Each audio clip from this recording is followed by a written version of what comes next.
구원의 보편적 은혜라라는 말씀으로 증거하고자 합니다.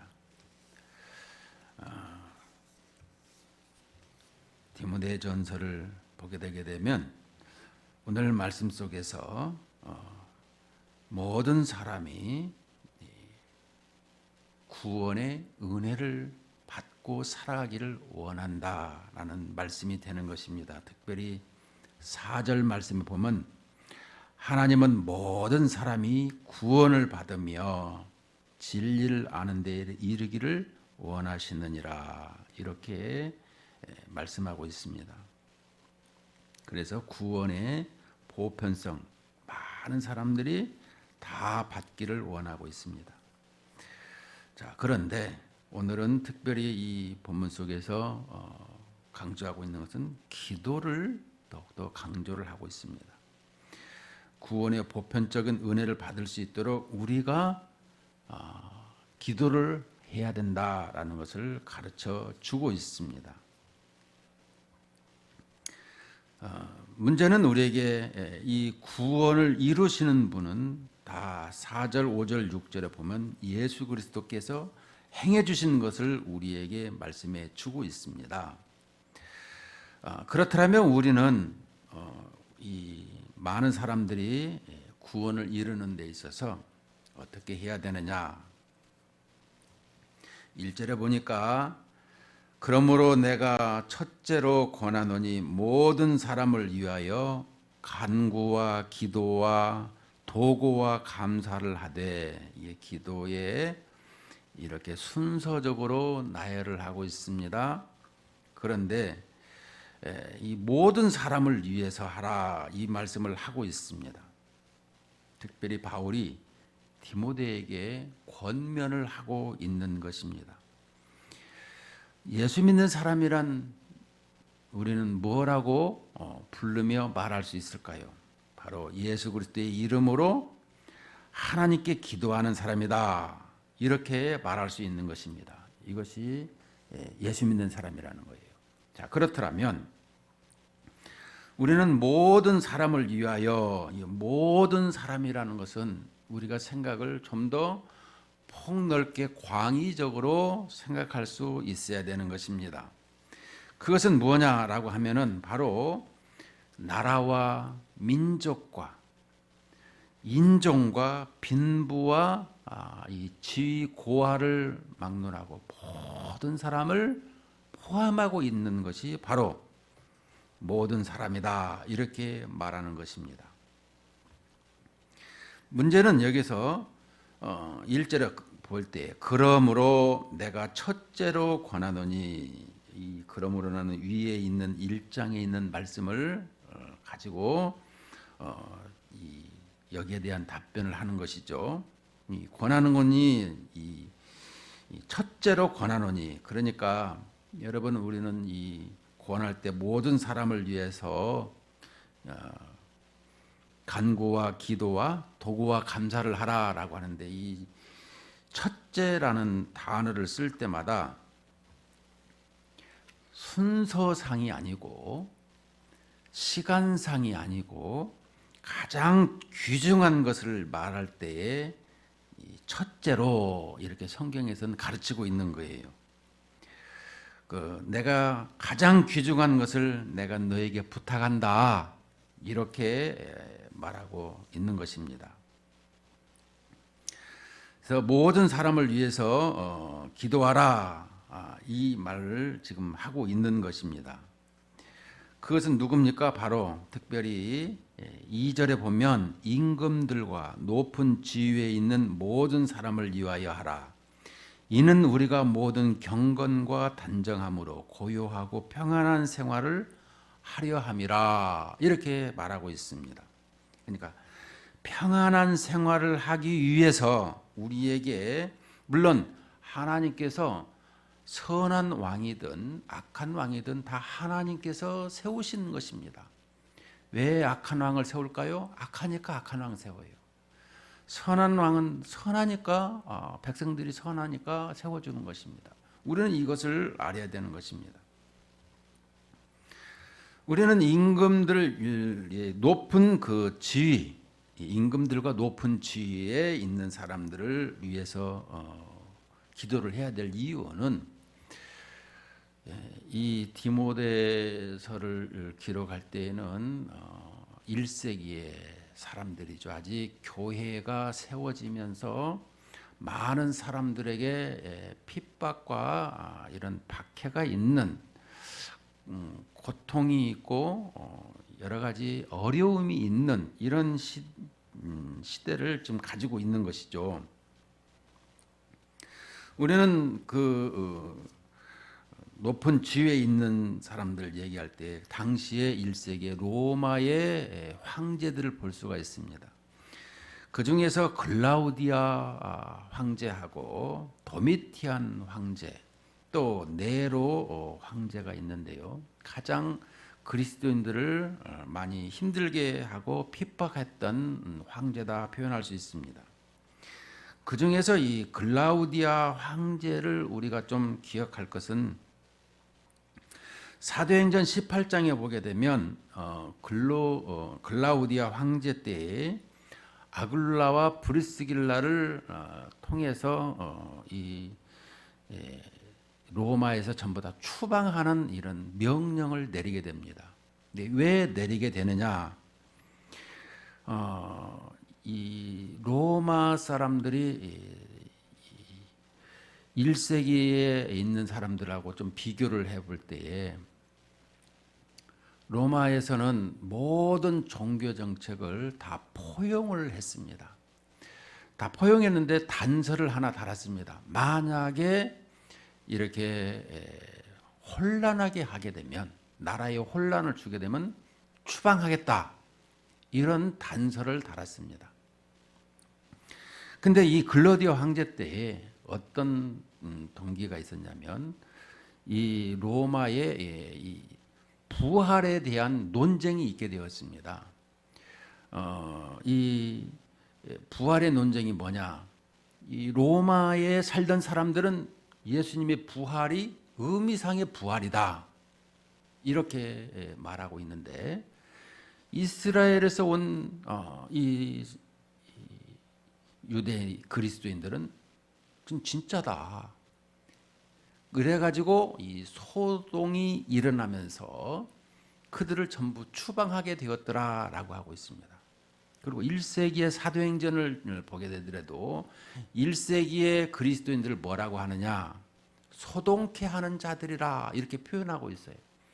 어디를 가든지 소동을 일으키는 거예요. 오죽하면 전염병이라 이렇게 말할 정도로. 그래서 우리는 이 글라우디아 시대의 브리스길라와 아굴라를 통해서 또 이 고린도 교회를 설립하는 것을, 창립하는 것을 우리는 볼 수가 있죠. 이처럼 하나님께서 이 놀라운 역사로 말미암아 고린도 교회를 세우는 데 있어서 이 로마에 있던 이 아굴라와 브리스길라를 사도행전 이 18장에 보게 되면 그들을 추방했을 때 만나게 하는, 참 하나님의 섭리는 오묘한 것입니다. 또 나아가서 이 사도행전 19장에서도 보게 되면 이 유대인들이 아담의 신상을 팔았던 그 당시에 있는 사람들이 많이 소동을 일으키는, 그래서 이 에베소 경기장까지 끌고 가는 이런 모습을 볼 때에 이처럼 소동케 하는데, 문제는 우리가 그 황제들, 이 그리스도인들이 바르게 살아가는 데 있어서 어떻게 해야 되느냐? 항상 우리 믿는 사람들은, 위에 있는 사람들, 모든 것은 하나님의 주권 하에서 하나님이 세우신 이 지도자요 왕이라는 거예요. 모든 권력자들도 마찬가지로 하나님께서 세우셨다라는 것들을 기억하고 그들을 위해서 이렇게 평안한 삶을 위해서 기도해야 된다라고 가르쳐 주고 있습니다. 2절 3절 그래서 임금들과 높은 지위에 있는 모든 사람을 위하여 하라. 이는 우리가 모든 경건과 단정함으로 고요하고 평안한 생활을 하려 함이라 이렇게 말씀을 하고 이것이 우리 구주 하나님 앞에 선하고 받으실 만한 것이다 이렇게 말씀하고 있습니다. 자, 그런데 4절에서 하나님은 모든 사람이 구원을 받으며 진리를 아는 데 이르기를 원하시느니라. 모든 사람이 구원을 받으며 하나님께서는 하나님의 나라를 세울 계획을 가지시고 또 예수 그리스도를 통해서 중보자를 통해서 세상을 창조하시고 또 사람을 이렇게 만드시고 그래서 다스리시는 것을 말씀하는데 우리가 에덴 동산에서 하나님 앞에 반역하고 이렇게 죽음의 기로에 죽은 우리들을 하나님께서 다시금 구원하시는 것을 말씀하시고 또 예수 그리스도를 메시아를 이 땅에 보내주신 것을 말씀하고 있습니다. 그래서 이 모든 사람이 구원을 받으며 진리를 아는 데에 이르기를 원하시느니라. 그러니까 모든 사람을 구원하시는 하나님의 계획과 하나님의 이 참 말씀을 진리를 아는 데 이르기를 원하신다 이렇게 말씀을 해주고 있습니다. 그것을 우리는 요한복음 3장 16절에 보면 하나님이 세상을 이처럼 사랑하사 독생자를 주셨으니 이는 그로 말미암아 믿는 자마다 멸망치 않고 영생을 얻게 하려 하심이라 이렇게 말씀해 주고 있습니다.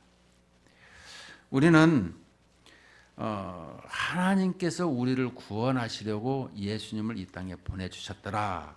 그러니까 모든 사람이 구원을 받는 데 있어서 자의적으로 구원을 받지는 못하고 하나님께서 계획하신 바로 이 죽음의 배우자, 우리 사람을 사망으로 이끌었던 이 사탄을 멸하는 배우자, 영적인 것을 말씀하고 있는데 바로 사탄은 영물이죠. 그래서 그 권세 있는 사탄을 멸할 수 있는 분은 바로 하나님밖에 안 계시는데 바로 하나님께서 하나님의 품속에 계시는 예수님께서 이 땅에 오셔서 5절에 보니까 하나님은 한 분이시요 또 하나님과 사람 사이의 중보자도 한 분이시니 곧 사람이신 그리스도 예수라. 중보자로 우리에게 오셨더라라고 말씀하고 있습니다. 그래서 우리가 중보 기도하는 것은 맞지를 않습니다. 그래서 오직 중보는 예수님만이 한다. 우리 총회에서는 말씀에서 중보 기도라가 쓰지를 않습니다. 이 하나님은 영이시죠. 그 영이신 하나님께서 이 땅에 사람의 몸을 입고 오셔서 우리를 위해서 6절에 보니까 그가 모든 사람을 위하여 자기를 대속물로 주셨으니 기약이 이르러 주신 증거니라. 우리를 위해서 이렇게 구원하시기 위해서 십자가를 지셨더라. 이를 위하여 내가 전파하는 자와 사도로 세움을 입은 것은 참말이요 거짓말이 아니니 믿음과 진리 안에서 내가 이방인의 스승이 되었노라. 이처럼 사도 바울은 모든 사람이 구원을 받고 진리를 아는 데 이르기를 원하는 이런 귀한 말씀을 바로 전파하고 여기에 사도로 세움을 받았더라 이렇게 말씀하고 있습니다. 우리는 이 높은 지위에 있는 사람들을 위해서 또 모든 사람이 구원을 받으며 구원받기를 이런 것을 바랄 때에 우리는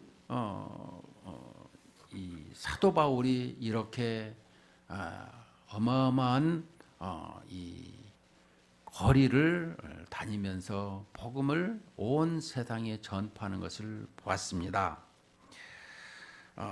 우리도 살아가면서 자기를 위해서 자기만을 위해서 살아가는 것이 아니라 주를 위해서 살아가야 된다라는 것입니다. 어떻게?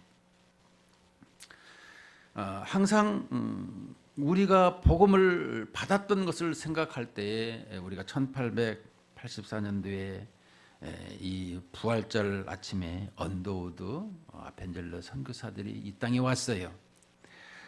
그들은 태평양을 건너서 이렇게 황무지인 이 땅, 메마른 땅에, 가난한 이 땅에 도착해서 복음을 증거했어요. 복음을 증거하는데도 이들은 이 고통을 벗겨주고자 그들에게 복음을 증거하는데 화부터 내는 것입니다. 왜? 내가 묶여 있는지도 모른다라는 것을 설명하고 있습니다. 그래서 이 언더우드 선교사는 이렇게 기도를 했습니다. 주께서 붙잡아 툭 떨어 놓으신 곳 어둠뿐입니다. 그들은 왜 묶여 있는지도 또 고통도 모르고 살아갑니다. 고통을 벗겨주겠다고 하면 화부터 냅니다. 그러나 주님 순종하겠습니다. 주께서 하시는 일을 우리들의 영적인 눈이 볼 수 있는 날이 있을 줄로 믿나이다 하면서 이 땅에 복음을 심었더라는 것입니다. 히브리서 11장 1절에 보면 믿음은 바라는 것들의 실상이요 보지 못하는 것들의 증거니. 여러분, 우리는 보이는 것만 찾는 것이 아니라 보이지 아니하는 하나님의 나라요 하나님의 말씀을 쫓아서 살아가는 것입니다. 이처럼 복음이 땅이 심어지는 것을 볼 때마다 저절로 심어지는 것이 아니라 하나님께서 우리들을 다 보편적으로 구원을 받게 하시려고 이렇게 하셨더라라고 설명해 주고 있습니다. 우리는 하나님의 그 사랑을 받은 자이기 때문에 하나님 앞에 바르게 또 살아가야 되는 것입니다. 모든 사람을 위해 기도하라 이렇게 가르치고 있는 것입니다. 특별히 모든 사람이 구원을 얻도록 이렇게 해야 된다는데 뭐라고 하느냐 보면 간구와 기도와 도구와 감사로 이렇게 나아가고 있더라라고 말씀해 주고 있습니다. 하루는 아브라함이 상수리 나무 아래서 이렇게 쉬고 있었습니다.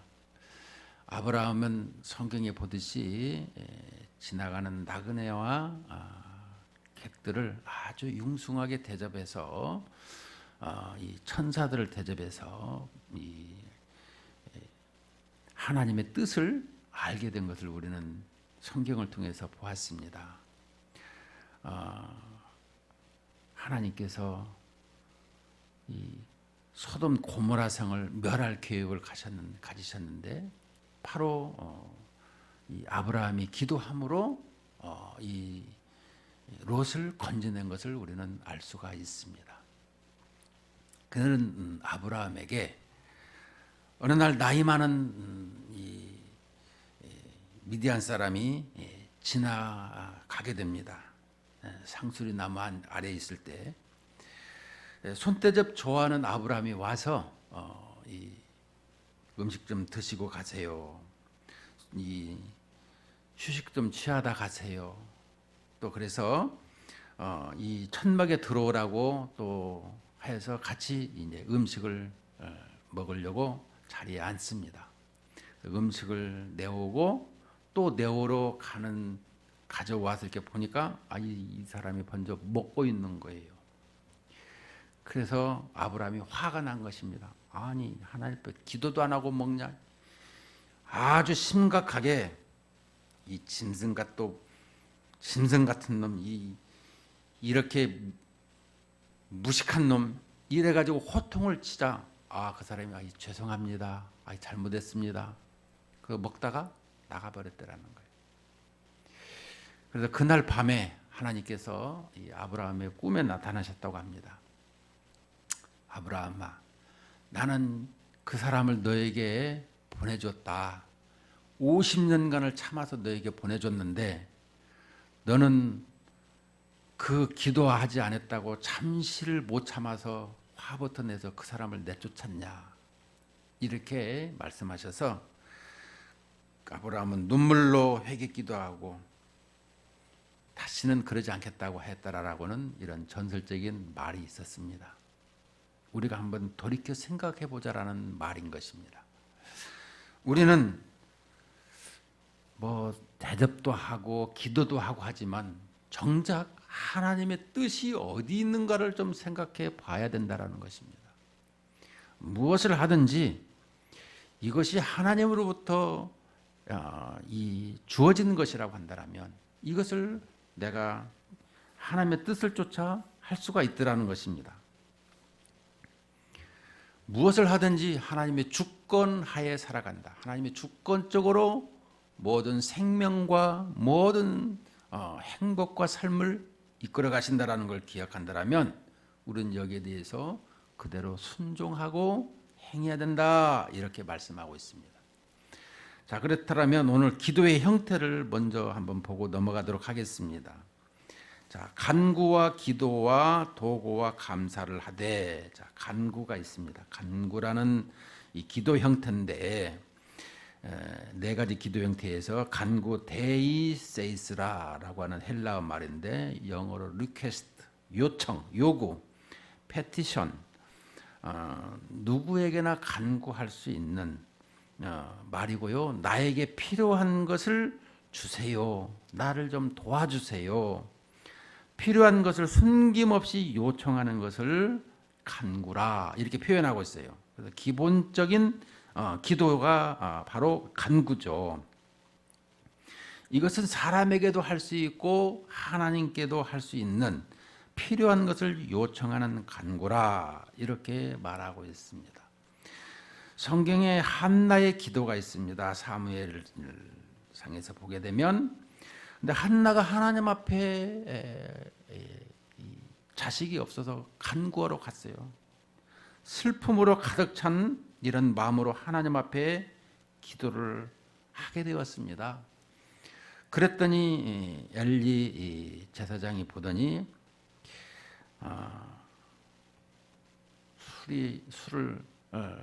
독주를 끊어라.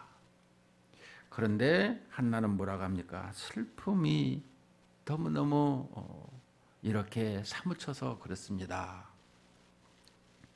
이런 슬픈 마음을 이렇게 증거했죠. 그랬더니 하나님께서 이 한나의 슬픈 마음을 알게 됩니다. 그런데 한나가 이렇게 간구하다가 보니까 하나님의 마음을 알게 된 것입니다. 내가 자식이 없어서 하나님 앞에 간구했는데 하나님께서는 하나님을 알고 하나님 앞에 순종하는 사람이 없더라는 거예요. 그래서 영적인 암울한 시대라는 것을 사무엘 시대에 이렇게 보여주셨죠. 사사기 시대에. 그래서 우리는 이 사무엘을 통해서 하나님의 마음을 이 한나가 자식이 없어서 기도했는데 바로 하나님께서 이처럼 자식이 없는 이스라엘 백성들이 많이 있지만 하나님 뜻대로 살아가는 이런 자식이 없음을 알고 자기 아들을 주신 그 모든 이 사무엘을 다시금 이 하나님의 제사장에게 행할 수 있도록 하나님의 성전에 바치죠. 그래서 위대한 사무엘이 등장을 하게 되는 것을 볼 수 있습니다. 우리는 간구하는 것을 볼 때에 내 슬픔을 간구했는데 하나님 마음까지도 알게 되었더라, 이것을 설명해 주고 있습니다. 두 번째로는 이 프로슈케라라고 해서 프레이어, 그러니까 확실한 기도 대상을 알고 구하는 것이다 라는 것입니다. 간구는 자신에게 있지만 항상 기도는 이 발상이 하나님께 있더라는 거예요. 이 우상이나 다른 데 있는 게 아니에요. 기도라 하면은 하나님께만 있는 거예요. 그리고 이 하나님께서 그가 먼저 아시고 있더라. 무엇이냐라고 하면 내 소원도 내 운명도 알고 계시더라라는 것입니다. 그래서 그 모든 것을 아심을 항상 신앙 고백과 함께 구하는 것이 기도다. 이런 말씀인 것입니다. 하나님의 뜻을 살피시고 그 사랑을 확인하는 것, 하나님께만 기도한다는 것이다라는 것입니다. 사람에게 기도한다 이런 말은 안 하는 거예요. 세 번째, 이 도고인 것입니다. 도고, 엔툭세이스라라고 하는 말인데요. 헬라어로 남을 위한 기도라라는 것입니다. 그러니까 중보적 기도를 말하고 있는 것이죠. 그런데 중보 단어를 쓰지 않는다 그래서요. 중재자의 의미라. 그래서 왕께 담대히 나아가는 태도. 이것은 뭐예요? 세상의 왕도 있지만 전능하신 하나님께 말하는 것입니다. 전능하신 왕에게 상 주시는 이심을 믿어야 할지니라. 왕께 하나님 앞에 만왕의 왕께 상 주시는 이심을 믿고 나아가는 것. 이것을 말씀하고 있는 거예요. 그래서 이 도고라는 내용이 자, 그러면 우리가 이 도고를 볼 때 아브라함이 롯을 위해서 기도했죠. 창세기 19장에 보면 이 50명이 있어도 의인 50명이 있어도 소돔 고모라 성을 멸하시겠나이까? 이렇게 하더니 하나님께서는 그러면 멸하지 않겠다. 생각해 보니까 모자라는 것 같아 가지고 45명, 40명, 또 30명, 20명, 10명까지 내려가지요. 우리는 이 소돔 고모라 성을 멸하는 가운데서도 이 아브라함의 기도를 통해서 롯이 구원받았더라라고 성경은 분명하게 기록해 놓고 있어요. 그러므로 우리 이 모든 사람들은 이렇게 도고에 놀라운 위력이 있더라는 것을 기억해야 되는 것입니다. 특별히 모세가 백성을 위하여서 하는 기도가 있습니다. 하나님 앞에 심판을 받을 이스라엘 백성들을 목숨을 걸고 도구하는 내용이 있는데 바로 출애굽기 32장 32절에서 그들이 우상을 섬길 때에 하나님께서 진멸코자 하실 때에 이 백성을 심판하시려거든 내 이름을 생명책에서 지워버려 주시옵소서. 지워버려 주옵소서. 이렇게 주께서 기록하신 책에서 내 이름을 지워버려 주옵소서. 이렇게 기도하는 도구로 기도하는 것을 볼 수 있습니다. 그러니까 이 중보적인 기도라고 말하는 것이죠. 그래서 이스라엘 백성들이 다시금 이렇게 하나님의 사랑을 받은 것을 우리는 알 수 있습니다. 하나님의 진노가 풀린 것을 알 수 있죠. 그러므로 이 중보적인 기도라는 것은 죽음을 각오하고 하더라 이런 말씀인 것입니다. 심판하시려거든 하나님 이 백성을 심판하여 내 이름을 생명책에서 기록하신 책에서 지워버려 주옵소서 하는 이런 하나님과의 아주 이 생명을 내놓고 기도하는 것을 말하고 있는 것이죠. 내 의와 내 선과 이 생명까지도 바치는 기도, 이것을 설명해 주고 있는 것입니다. 이것이 도고인 것입니다. 마지막으로 네 번째, 이 감사가 있는데 유카리스티아스. 이것은 은혜에 대한 감사인 것입니다. 여기 맨 마지막으로 나왔죠. 간구와 기도와 도고와 감사. 그러니까 감사 기도가 최고의 기도인 것입니다. 이 단계적으로 올라가는 것을 볼 수 있는데요. 모든 사람을 위해서 모든 사람을 생각하며 감사할 수 있어야 한다라는 것입니다. 아주 높은 수준의 기도인 것입니다. 아내나 남편이나 자식이나 이웃 또 교회 그 모든 것을 다 생각할 때마다 하나님 감사합니다라고 기도하는 것이죠. 이래도 감사, 저래도 감사, 좋은 소식 주셔서 감사, 이웃을 주셔서 감사, 좋은 나라 주셔서 감사. 모든 것이 하나님이 행하신 것은 모든 것이 감사하다라는 거예요. 우리는 때로는 내 입맛에 내 생각에 내게 이것이 맞지 않는다고 투덜거리고 이런 것이 있는데 그것이 아니라는 거예요. 모든 것에서 다 하나님께서 주신 거에 감사하더라. 그래서 결론적으로 모든 사람을 위하여 감사한 것으로 또 그의 응답을 주시는 대로 우리는 순종해야 한다라는 것입니다. 거기서 하나님의 크고 위대한 뜻이 이루어지기 때문이다라는 것입니다.